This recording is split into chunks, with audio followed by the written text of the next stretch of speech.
Okay, ang ating pag-aaralan ay Matthew chapter 12, verse 15 hanggang 21. Kasi yung nakaraan, ang tinignan natin ay yung verse 1 hanggang 14. Yung dalawang dalawang senaryo sa Sabat, yun yung tinignan natin last week. Okay? Pero doon nga, sa ating napag-aralan nga, as a review lang po ito, as a review, doon sa ating napag-aralan last week, nakita natin doon that Jesus Christ is greater than the temple. Okay? So, Jesus is greater than the temple. Nasa chapter 12, verse 6. Yun yung ating tinignan. Greater than the temple kasi yung temple, para sa mga Jew, represents the presence ng Diyos. Yung mismong presensya ng Diyos. Pero alam naman natin, sa chapter 1 pa lang, sinabi doon ni Matthew that Jesus Christ is the Emmanuel. Ano ba ibig sabihin ng Emmanuel na kasi? Take note, review lang ito. God is with us. Okay? Siya ang Diyos na nagkatawang tao. So, He is greater than the temple because He is God Himself. Nakasama natin. Yun lang. Ang problema dyan, yung mga Hudyo, nandyan na ang ating Panginoong Yesus, nakatingin pa rin sila doon sa templo. Hindi lang yun, hindi lang niya sinabi that He is greater than the temple. Siya din ang Lord of the Sabbath. Verse 8 ng chapter 12. Ano yung ibig sabihin ng Lord of the Sabbath? Siya ang Panginoon. Siya yung, kumbaga, boss. Although hindi naman natin ginagamit yung boss because Jesus Christ hindi naman siya boss. Okay? Pero siya yung boss. In other words, siya yung boss. Siya yung nasusunod sa araw ng Sabat. And the truth is, siya rin naman ang nagpasimula ng Sabat. Okay? Bakit ibinigay ng Diyos sa atin yung Sabat? Para maipahinga itong katawan na to. Hindi para sundin ang araw ng Sabat, hindi. Ang Sabat ay ginawa para sa tao, hindi ang tao ginawa para sa Sabat. Yan ang sabing pa. So, which means na ang tunay na Sabat, okay, ang tunay na Sabat ay hindi yung araw, which is, sabi nila, Sabado, ganyan, di ba? Totoo naman, last day of the week ay Sabado, tama, Sabado. Ang first day of the week ay Sunday, okay. Kala ko Monday, sabi niyo. Nagkamali lang pandinig ko. Okay, so Sunday ang first day of the week. And first day of the week ay nag-gather because first day of the week nung nabuhay muli ang ating Panginoon Jesus. Diba yung kinanta natin? Siya ay nabuhay, His risen. Pag-Holy Week natin. Okay. Subalit, may isa pang Sabat na nais na ituro sa atin ng Panginoon Jesus. Other than He is the Lord of the Sabbath, meron pang isang Sabat. Okay. Ano na kasi yung Sabat? Ito ay araw ng pahinga. Or Sabat means to cease. Kung ano man yung ginagawa mo, titigil ka. So, kung nagtatrabaho ka, titigil ka para makapagpahinga. So, meron pang isang Sabat na masusumpungan lang natin ito sa ating Panginoong Yesus. Kaya nga kung babalikan natin yung Matthew 11, 28-29, sabi niya, come unto me, all of you who are heavily laden, and I will give you rest. Yung rest na dyan is yung Sabat. Dahil siya mismo yung Sabat. Ang ating Panginoon Jesus ang Sabat. Sa Kanya, titigil ang lahat ng pagpapagal natin. Hindi yung pagpapagal sa mundo ito. Ang ibig kong sabihin, yung pagpapagal, kasi napakaraming tao ang ginagawa ang lahat ng bagay para lang makamtan ang buhay na walang hanggan. Even to the point na kailangan i-duplicate pa nila. ang ginawa ng ating Panginoon Jesus, di natin alam, di nila alam na ang Panginoong Jesus ang kapanghingaan, ang pahinga. Sabi sa Hebrews chapter 4, verse 9 to 11, there remains then a Sabbath rest for the people of God. For anyone who enters God's rest also rests from their works. Okay? Sino man daw na pumasok sa rest na kaloob na ibinibigay ng Diyos ay tumitigil na sa work. Anong work? Work yan yung obedience. Pagsunod. Yung kailangan gawin mo ito, kailangan gawin mo yan para ikaw ay magkaroon ng righteousness. Especially ito sa mga Hudyo dahil sa mga Hudyo, ang dami nilang ginagawang mga festival, ang dami nilang mga ginagawang ino-observe na mga days and months and years. Tapos hindi lang yon, ang dami pa nilang mga ginagawang mga ritual, sabi na natin na ritual, para lamang matakpan, makover yung kanilang kasalanan. Pero ang katotohanan, sa ating Panginoong Hesus, hindi lang matatakpan yung kasalanan. Siya ang nag-aalis nito. Just as God did from His people, no? Let us therefore, sabi ng sumulat ng Hebrews, let us therefore make every effort to enter that rest. Okay? Make every effort. Ano na kasi yung effort? Kailangan pagpagalan mo. Pagal din pala yung pastor. Paghirapan mo. Bakit kailangan mo paghirapan?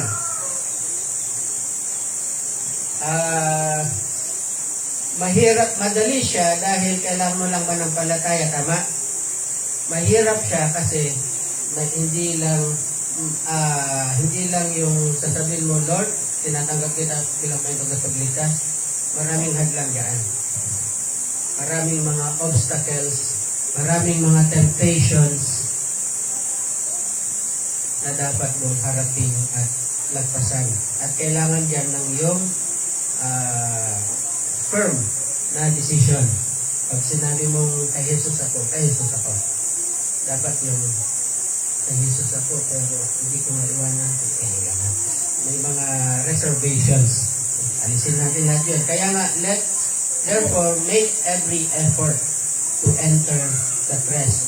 So that no one will perish by following their example of disobedience. Okay? Ang disobedience na to, kung babalikan natin dun sa Numbers, no? Numbers chapter 15, ang Panginoon Jesus, ang Diyos na, si Yahweh, nagpapadala ng mana para may pagkain sila tuwing umaga. And then, from Monday to Friday, pwede silang mangahoy o gawin kung anong dapat gawin. Pagdating ng Sabado, titigil lahat yan. At doon sa Numbers, merong isang lalaki, yan yung sinasabi dito sa Hebrews. Doon sa Numbers, merong isang lalaki na lumabas, namulot ng kahoy. Okay? Bakit? Siyempre, paggatong, panluto, ganyan. Namulot siya ng kahoy. Hindi ba niya alam yung command na huwag kang gagawa ng anuman sa Sabat, araw ng Sabat? Alam niya. Which means, yung kanyang paglabas na ito ay sinasadya, willful na violation. Lumabas siya, namulot ng kahoy, and the result is binato siya hanggang mamatay sa labas ng bayan. Okay, bakit? Linabag niya yung Sabat. Now, ito yung point ng Hebrews, kaya niya binanggit ito sa Hebrews chapter 4. Ang point is, the Lord has already provided a rest sa atin. Sabbath rest. Nag-provide na siya, ginawa na niya ang lahat, namatay na siya doon sa krus ng Kalbaryo, tapos hindi pa rin natin siya pinapakinggan. Alam niyo magiging resulta nito? Kamatayan ang nakita sa atin. Instead na buhay na walang hanggan, kamatayan. Kung hindi natin sinusunod, hindi natin tinutupad yung ibibigay na Sabbath rest ng Diyos sa atin. At ang Sabbath rest na yan ay ang ating Panginoong Jesus. Tama po ba? binanggit sa verse 7 ng chapter 12. Mabalik tayo sa Matthew chapter 12. Binanggit sa verse 7 yung above ang nais ko, sabi ng Panginoon, at hindi handog. I desire mercy and not sacrifice. Ang verse na ito na ikinot ng ating Panginoon Jesus ay hango sa Hosea chapter 6 verse 6. Okay? So, ibig sabihin, ang Panginoon, ang ninanais niya ay yung magkaroon, ang bawat isa, magkaroon ng tao ng puso na mapagpakumbaba, puso na may compassion. Ang kausap niya kasi dito yung mga Pharisees. At ang mga Pharisees, pag hindi mo sinunod yung kanilang mga alituntunin, yung mga rules na ibinigay nila, makasalanan ka, lumalabag ka. Kaya sabi ng Panginoon Jesus, di nyo ba naintindihan ito? Mercy, ang nais ko. Compassion. Okay, ang nais ko. At hindi lang yon, ang nais ng Panginoon is pagiging matapat at masunurin sa Kanya at sa Kanyang mga utos. So, hindi siya nalulugod, in other words, sa sacrifice. Ano ba kasi yung handog? Ang handog, mga offerings at sacrifices ay kailangan para sa kasalanan ng tao. Kaya mga Israelita, naghahandog sila ng mga hayop. Kaya kung may kapitbahay kang hindi. Hindi ko na ito tuloy.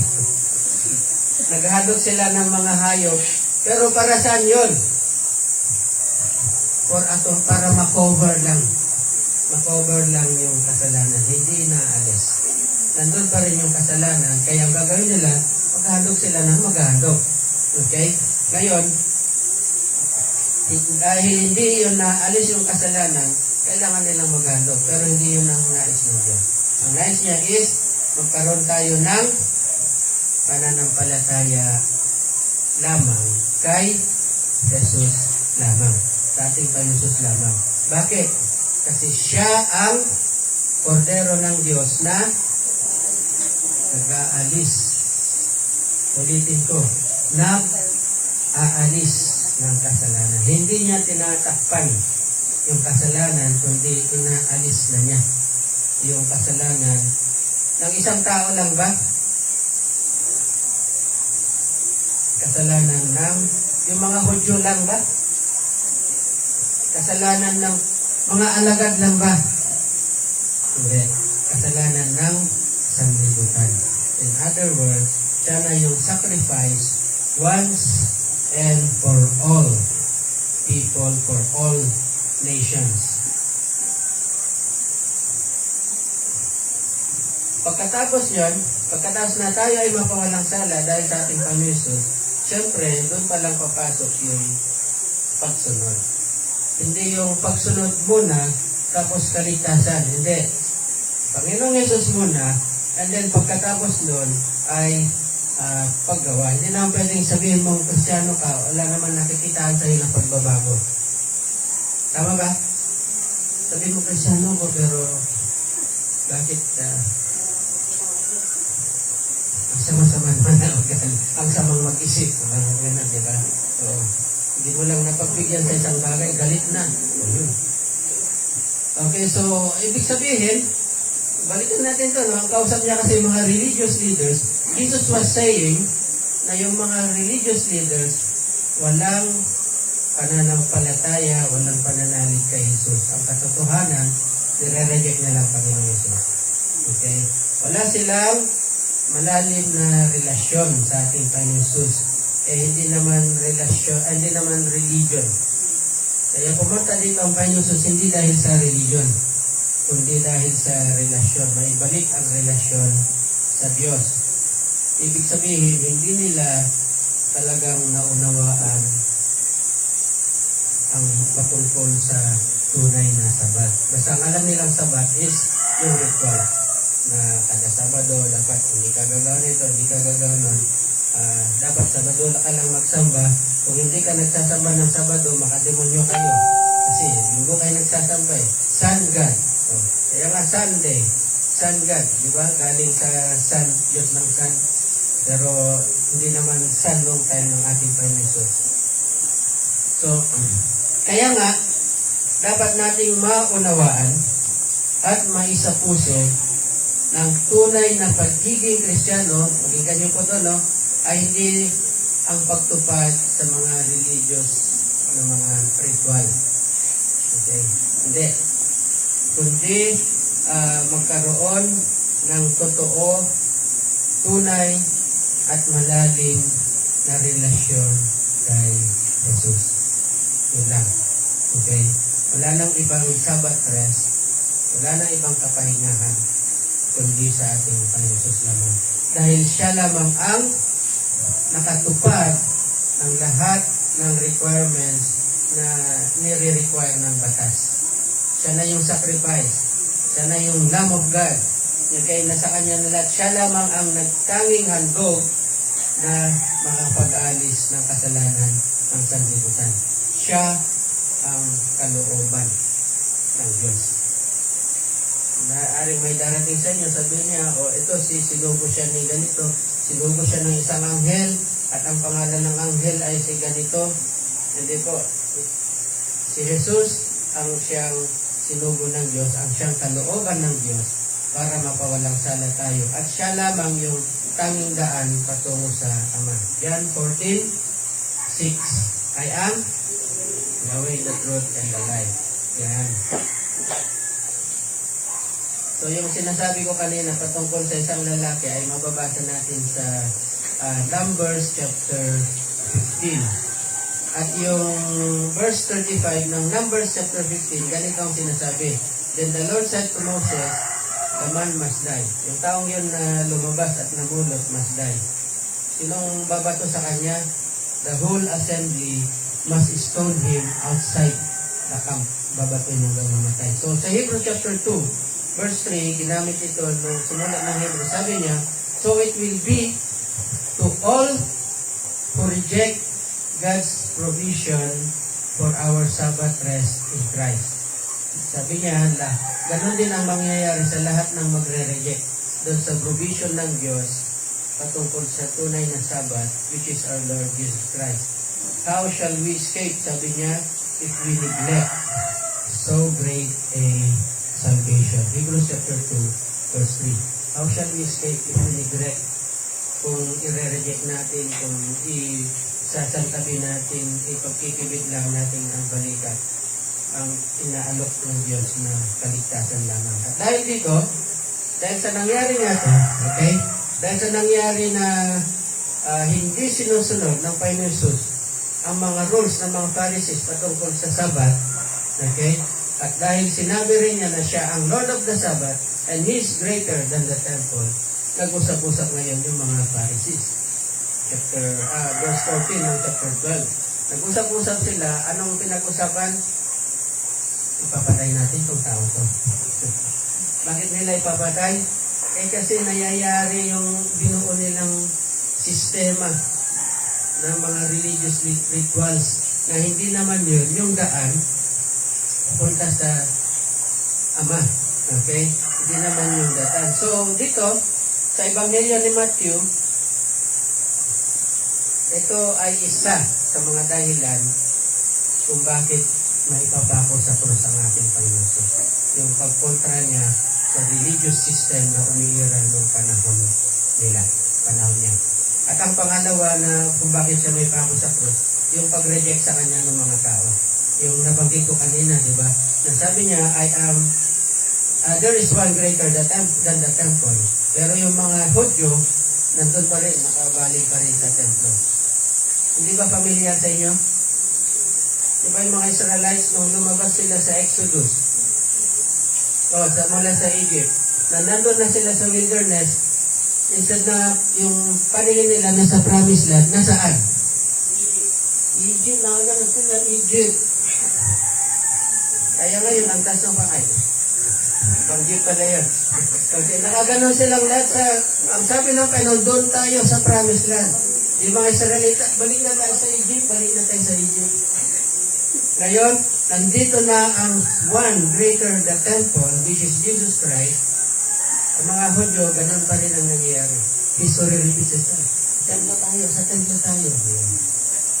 Nakabalito ito, nakabaling pa rin sila. So, ang mangyayari niya, ipapako nila sa krus na yun. Pero alam naman natin, yun ang katuparan para sa kaligtasan nating lahat. And verse 15 hanggang 21, okay, dito makikita natin kung anong klaseng pagkatao ng ating Mesaya. Okay. Kasi halimbawa ikaw, anong gagawin mo kapag may nagbantang ng hindi maganda sa iyo? Anong gagawin mo pag pinagsalitaan ka ng hindi maganda? Anong gawin mo pag sinuntok ka, sinabunutan? Anong gagawin mo? Diba sa isang natural na tao pa? Pag-usapan natin natural na tao muna bago yung naging Kristiyano na. Sa isang natural na tao, lintik lang ang walang ganti, syempre. Gaganti ka. Pag sinabi sa Facebook na si ganito, ganyan, magre-reply yan, mas matindi pa. Diba? Mas mabagsik. Yun ay sa natural na person dito ba? Ang Panginoong Yesus hindi ba niya kaya yun? Sabi ng mga Pharisees, papatay natin yan. Ang Panginoong Yesus ba, hindi ba siya pwedeng tumawag ng anghel para sila ay patayin lahat sa isang iglap? Pwede, di ba? Meron siyang kapangyarihan para gawin yan. Pero take note, nung nalaman niya ito, verse 15, tignan yung verse 15, but when Jesus knew it, He lumaban din siya. Nagmatigas siya. Tama? Di ba? Verse 15, yun ang sinasabi. Tama ba? Ha? Umalis siya. Oo. But when Jesus knew it, He withdrew from there. Umalis siya doon. Hindi siya lumaban, hindi siya gumanti, hindi siya gumawa ng anuman. And great multitudes followed Him and He healed them. Kung sino yung sumunod sa Kanya, sila yung nakaranas ng kagalingan. Kung sino yung hindi sumunod, nga sila. Nandun lang sila, wala silang, hindi sila makakaranas ng ng kagalingan, hindi rin sila makakarinig ng mabuting balita. And yet, verse 16, makita natin that the Lord Jesus Christ, He is gentle. Kaya yung title natin dito is Jesus, Gentle and Caring Servant. Okay. Gentle muna tayo. Mamaya na yung caring. Gentle siya because unang-una, hindi na siya gumanti, umalis siya doon. Eh diba, yun din yung sinabi niya sa mga alagad. Pag pinipersecute kayo in one city, anong gagawin nyo? Matigas kayo, paglaban nyo, yun ba? Hindi. Flee and go to another city. Kasi kung doon, mahadlangan ang pangangaral ng Ebanghelyo, hindi punta ka kung saan makikinig ng mabuting balita. Doon, papagpagyan yung, diba, yung alikabok, yung dust sa kanilang damit. In other words, ano man mangyari sa kanila, ay wala na silang pananagutan. Kasi nireject nila eh.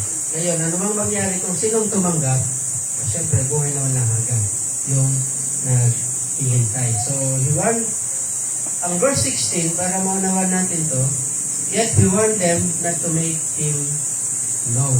Okay, 15 and 16, una, hindi dahil sa duwag ang ating finances. Okay. Meron siyang authority. Meron siyang kapangyarihan. And yet, umalis siya doon. Bakit? Dahil ito ang kalooban ng Diyos. Bakit kalooban ng Diyos? Hindi pa ito yung time para siya ay mamatay. Hindi pa ito yung time para siya ay maipako sa krus. Okay? Ang kamatayan na tinutukoy dito ng mga Pharisees is siya ay batuin hanggang mamatay sa labas ng bayan.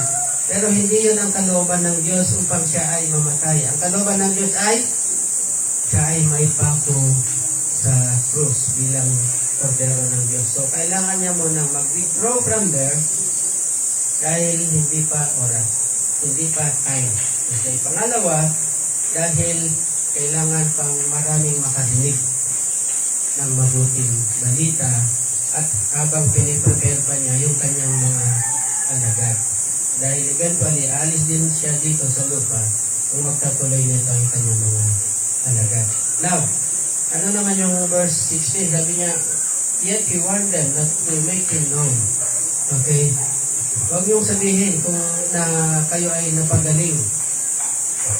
Kasi pupuntahan na naman siya doon, guguluhin na naman siya doon ng mga religious leaders at kailangan na naman niyang lumipat. Okay? And the next thing is, ang focus kasi ng Panginoon is not really yung magpagaling. Ang magpagaling is sign ng kanyang pagiging Messiah, pero hindi yung kanyang mission bilang Messiah. Ang kanyang mission is para ipangaral yung mabuting balita ng kaligtasan. At kung hindi niya magagawa yun, mahadlangan yun dahil sa yung mga tao ay pinapangalat nila na ang tunang pa Jesus, nagpapagaling siya ng ganito. Mahadlangan yung pangangaral ng Ebanghelyo. Actually, ganun din ngayon eh. Hindi nyo ba napapansin? Hindi naman tumitigil yung himala, di po ba? Sa tanggapin natin o hindi, may himala pa rin hanggang ngayon. May mga gumagaling pa rin ito, mga unnatural na means. Kaya nga siya himala kasi unnatural. Hindi siya natural. Yun lang, pansinin mo ang tao, hindi na sila nakapokus dun sa salita ng Diyos, kundi nakapokus na sila sa himala. Nakapokus na sila sa miracle, na pag hindi nila nakuha yung miracle na gusto nila, sabihin nila, hindi naman totoo pala ang Diyos. Hindi naman ako gumaling eh. So, nakalimutan yung real na mission ng Panginoon, which is yung mabuting balita ng Ebanghelyo. Kaya maganda naman yung mga miracles, pero mas maganda pa rin ang focus is the gospel. The gospel is the life, the death, and the resurrection of Jesus Christ. Okay, so pangalawa, verse 18, no.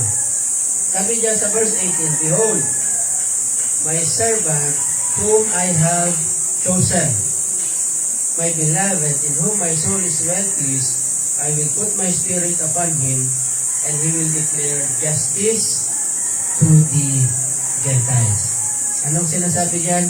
Itong verse 18 hanggang 21, ito po ay galing sa Isaiah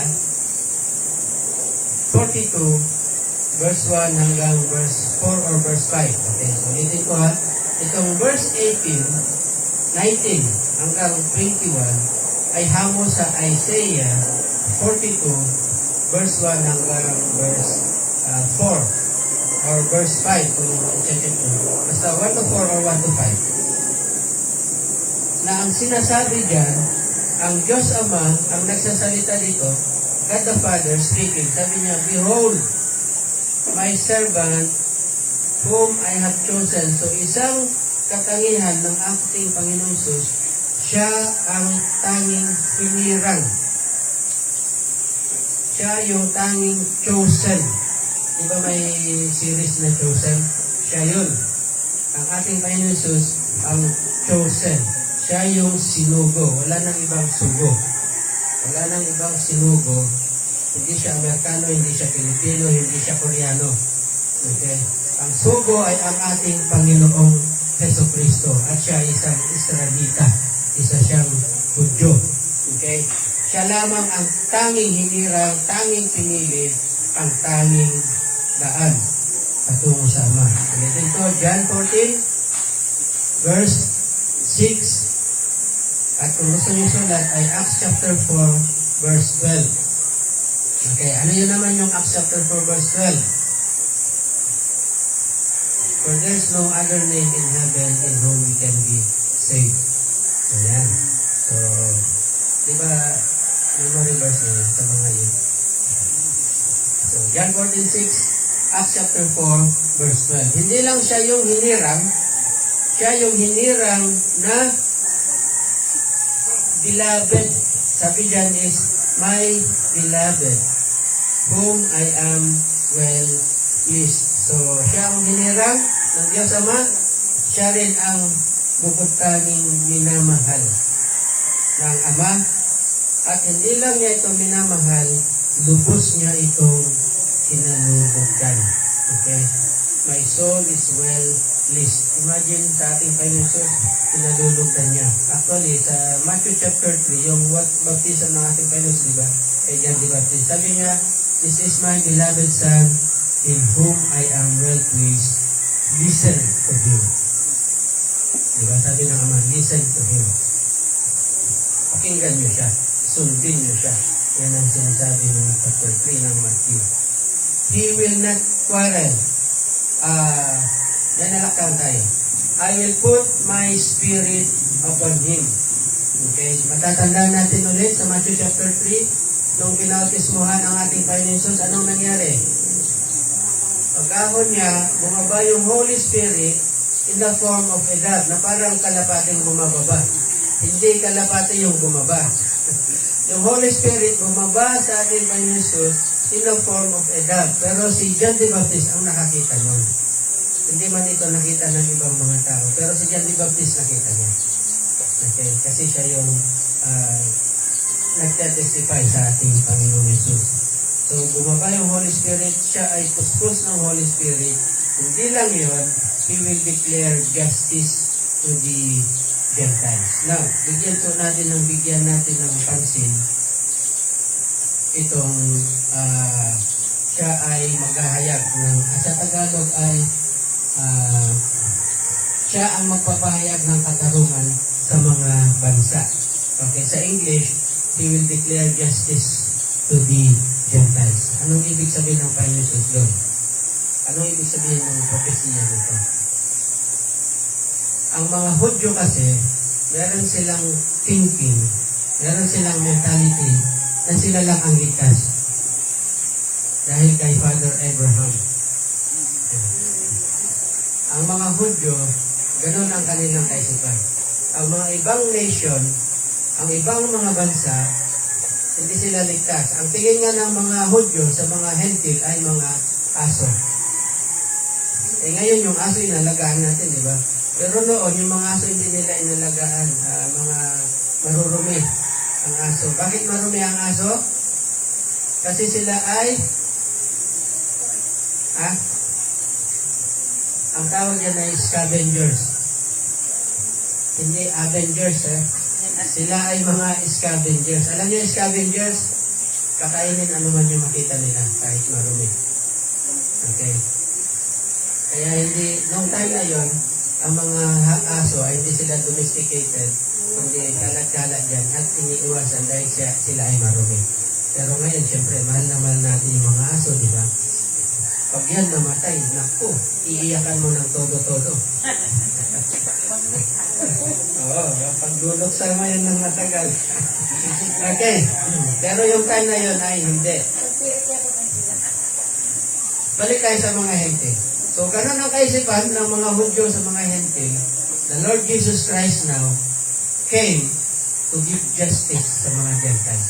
So, alam niyo na siguro ang ibig sabihin. Ibig sabihin, yung kaisipan ng mga Hudyo na yon, na sila lang yung maliligtas, bibigyan ngayon ng hustisya ng ating Panginoon Jesus. Bakit? Even yung mga Gentiles ngayon ay magkakaroon ng kaligtasan. May hustisya ba sa ating Panginoon Jesus? Meron. Yun din ang sinabi ng Diyos kay Abraham doon sa Genesis na you will be blessed. Sabi niya, ikaw ay binhi mo ako. Gusto kong sabihin na English, pero natatagalan ko, kaya yan tuloy. Yung mga, si Amang Abraham, sabi niya, yung lahi mo na kasing dami ng bituin, kasing dami ng buhangin, di ba? Pero ang sabi niya, yung binhi mo ay magiging blessing sa lahat ng mga bansa. Originally, of course, ang calling ng mga Israelis, sila ay maging light to the Gentiles. Di ba? At maging halimbawa sa pagsamba sa Diyos-Diyosan, pero nireject nila ito. Hindi nangyari ito sa kanila kasi alam naman natin, from the book of Joshua, Judges, hanggang dumating sa 1 Samuel, 2 Samuel, 1 Kings, 2 Kings, hanggang sa Chronicles, hanggang sa mga prophets, ang mga Israelites ay sumamba sa napakaraming Diyos-Diyosan. Naging blessing ba sila? Actually, na-exile na sila sa sarili nilang bansa. Dinala sa Babylonia, dinala sa Assyria. Pero sino yung tinutukoy ng Diyos na binhi na magiging blessing to all the Gentiles? Ang Panginoon Jesus. Siya yung magiging blessing. In what kind of blessing? Kasi namamali na yung blessing na yun eh. Pag sinabi mo blessing, ano yun? Oo, ayuda. Pero ang blessing na to is yung salvation. Restoration ng relationship sa Diyos. Ang Panginoong Yesus ang makakagawa nito. Hindi lang sa mga Hudyo, kundi pati sa mga Gentile. Kaya, He will bring justice. He will declare justice to the Gentiles. Now, yan yung pagiging Gentile niya. Verse 19, pagiging Gentile pa rin ito. He will not quarrel, nor cry out, nor will anyone hear his voice in the streets. Hindi siya magsisisigaw, hindi siya magwawala. Hindi niyo pinakinggan, sabi niya, hindi siya magwawala dyan, hindi siya makikipag-away. Okay? And then ito na yung tinatawag natin na care. Caring siya. Verse 20, a bruised reed he will not break, and a smoking flax he will not quench. He descends for justice to victory, and in His name, Gentiles will trust. Okay? So, una, ano ba ang tambong marupok? Ano ba yung tambok? Hindi lang yung tambok. Reeds kasi ito, reeds. Ano ba yung reed? Actually, ito ay patpat. Alam niyo yung patpat? Or sa Kapampangan ay palat. Oh, palat. Stick. Di ba yung stick? Palat. Ano bang gamit ng palat? Pwede yung pangbubong. Ano pa? Pwede yung pangdingding. Ano pa? Pwede yung pamalo pag matigasan mo. Pag paano mo ganyan, nagbabakat yan. Red na red, oh. Kitang-kita. Pero ng time nila sa Panginoon Jesus, even atras tayo, maalala niyo si Moses. Si Moses, inilagay siya sa isang basket, di ba? Kasi lagyan ng waterproof. Yung basket na yon ay reeds yun. Palat. So, ginagawang basket. Ang palat ay ginagawang basket, ginagawang bubong, ginagawang dingding. Maraming gamit ang palat. Ang tambo. Kaso lang, pag ito ay may bali na, magagamit pa ba? Hindi na nga tatayo mag-isa eh. Pag may bali na yung stick, gaganon na yan. Pag igaganyan mo, bibitiwan mo, gaganon na naman yan. Usually, dahil may bali na, ang ginagawa na nila noon, susunugin na lang o itatapon. Okay? Pero ang Panginoong Yesus, hindi. Hindi niya itatapon, kundi a broken reed, sabi niya, He will not sa English, a bruised reed will not break. Hindi niya ito tutuluyan na sirain. And smoking flax, He will not quench. Ano naman yung smoking flax? Alam niyo yung flax? Ano yung flax? Lampara, alam nyo? Ayan, alam natin yung lampara, no? Yung mga hindi nakaabot sa lampara, sorry na lang, pero yung lampara ay yung merong tela, tapos lalagyan mo ng gas, tapos pag sinindyan mo, umilaw na. Mapansin nyo, pag wala ng gas yung lampara, anong mangyari? Oo, unti-unti yung mamamatay. Tapos, pag namatay na, hindi naman totally mamamatay. Mapapansin mo, nagbabaga sa itaas. O, alam ko, gimamit kami ganyan ng bata kami. Kailan lang naman yun? Tapos, nagbabaga siya sa ibabaw, umuusok na lang. Yun, ang difference lang dito ay flax. Hindi siya tela. Ano yung flax? Ang flax ay fiber yan. Parang mga halaman na may fibers. High fiber na mga halaman. Katulad ng snake plant. Sinong nakakala ng snake plant? Alam mo yung snake plant? Yun. Yung snake plant, yung high school kami, kasi uso pa yung science project nung high school kami. Yung snake plant, kinukot-kot namin yun. Kinukot-kot namin, tapos lalabas yung mga fibers. Patutuyoy mo yung fibers na yun, tapos gagawin mong lubid. Yun yung flax. Yun yung flax na tinutukoy dito. Yung hinabig, yung parang ganon, ano sila doon? Grenade. Yung book ni, grenade yun, tapos ginawang pabela ng lampara at lalagyan nila ng oil. Yun yung smoking flax. Okay? Pag namatay, wala nang langis yun, mamamatay na yun, magbabaga na lang doon. Ang Panginoong Yesus, hindi niya hayaan na tuluyan na yung mamatay. Yung nagbabaga na, tumusok na, hindi niya hayaan. Anong gagawin niya? Smoking flax, sabi niya, he will not quench. Yung quench yung papatayin. Sinong nakaabot nun yung pan? Meron kayong lampara gagawin. Nabutan niya yan? Ako nabutan ko. Contest kami paggalingan. Sige nga, bakit? Siyempre, gaganon mo, tapos papatayin mo. Malipat ka. Diba, masaya yung mga bata noon? Masaya yung bata noon, di ba? Okay, so, balik tayo dito. Pero, kung yun ang broken reeds, kung yun ang smoking flax, sino sila? Sino itong mga to? Sino yung mga broken reeds? Sino yung mga smoking flax? Sino sila? Okay? Ang mga broken reeds, ang mga smoking flax, sila yung mga tao, kasi hindi naman palat ang tinutukoy ng finances nila. Sila yung mga tao na para bang wala ng pag-asa. Very, very broken. Helpless. Kasi yung palat, helpless yun eh. Diba? Tutumba na lang. Maliban na lang kung itatayo mo, hawakan mo, naka-steady yan. Or lalagyan mo ng support. Okay? Doon pa lang siya pero with himself, helpless siya.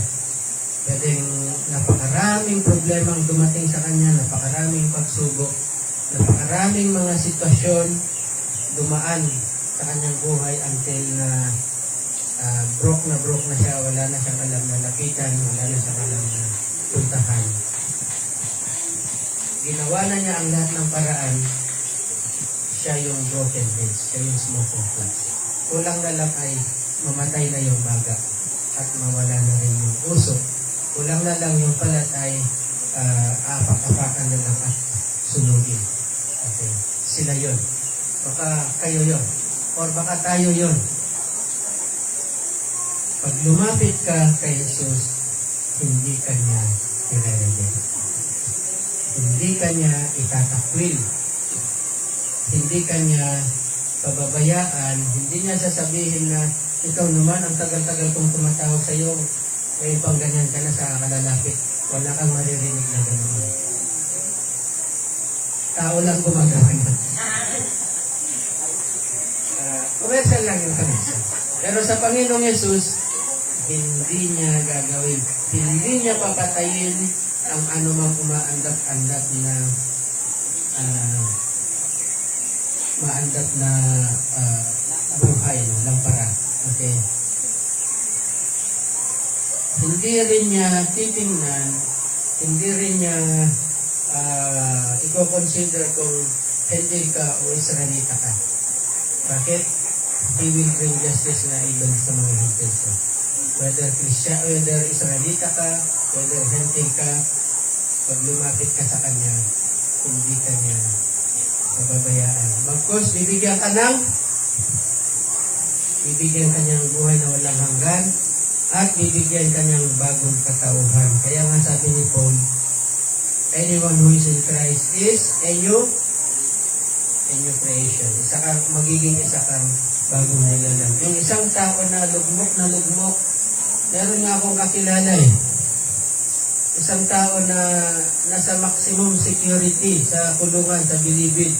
Naghihintay na lang ng bitay, pero nakakilala sa Panginoon. Ngayon, ang dami niyang album na nagawa. Hanggang ngayon ay umiikot pa rin siya. Nakakarating sa, nakikita ko sa Facebook eh. Nakarating siya sa Ifugao, kumakanta. Hawak niya yung kanyang gitara. Nakasama rin namin siya noon sa mga crusade noon sa Baguio at Melvin Jones. Pumunta na rin yan sa radio station. Nabutan mo yun. Nag-testimony siya doon. Hindi mo makita na nakadamit yan ng maiksi. Palaging ganito yung damit niya. Pag tinasa yung damit niya, makita mo, punong-puno lang. Punong-puno ng tattoo. Pag tinaas niya dito, ay naku, punong-puno ng tattoo. Hindi yan mag-shortcut. Okay. Pero binago siya ng Diyos. Binigyan siya ng bagong buhay. Siya ngayon ay isang bagong nilalang. Yun ang Diyos. Yun ang Panginoon na ating sinasamba. Yun ang Panginoon nating sinusundan. Siya ang pag-asa ng mga hentil. Ang pag-asa ng hentil, sa Kanya ilalaga kayo. So, at ang pag-asa ng mga hentil, sa Kanya ilalaga. In other words, ang kaligtasan ng mga hentil ay kay Jesus lamang. Tayo hentil tayo. Hindi sa kung kani-kanino namin. Hindi sa religion. Kundi relasyon sa ating Panginoong Jesus lamang. Okay, so in other words, para makapag-ready na tayo, isa lang ang mensahe nito. Isa lang. Lumapit ka kay Jesus at masusumpungan mo ang tunay na kapahingahan. Okay. Hindi ka niya itatakwil, hindi ka niya susumbatan, bagkus ikaw ay kanyang ayusin at bagong isang bagong nilalang. At ang kailangan lang natin is magpakumbaba. Lumapit sa Kanya, magpakumbaba, aminin na tayo nagkasala, at tanggapin siya bilang kanyang at tagapagligtas. Yan lang. At makakasumpong tayo ng tunay na kapangyarihan. Sige tayo tumayo, tayo manalangin.